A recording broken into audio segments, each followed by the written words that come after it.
नमस्तेऽस्तु महामाये श्रीपीठे सुरपूजिते शङ्खचक्रगदाहस्ते महालक्ष्मी नमोऽस्तु ते। नमस्ते गरुडारूढे दोलासुरभयङ्करी सर्वपापहरे देवी महालक्ष्मी नमोऽस्तु ते। सर्वज्ञे सर्ववरदे सर्वदुष्टभयङ्करी सर्वदुःखहरे देवी महालक्ष्मी नमोऽस्तु ते। सिद्धिबुद्धिप्रदे देवी भुक्तिमुक्तिप्रदायिनी मन्त्रमूर्ते सदा देवी महालक्ष्मी नमोऽस्तु ते।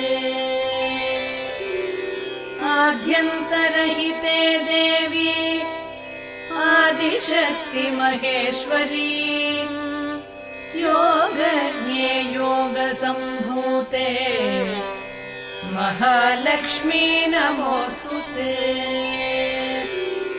स्थूलसूक्ष्ममहारौद्रे महाशक्ति महोदरे महापापहरे देवी महालक्ष्मी नमोऽस्तु ते। पद्मासनस्थिते देवी परब्रह्मस्वरूपिणी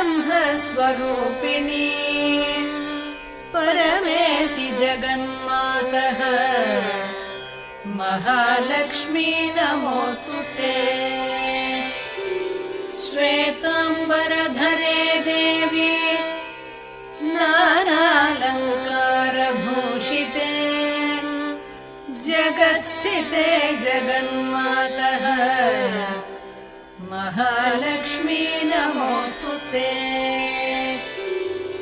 महालक्ष्म्यष्टकं स्तोत्रम्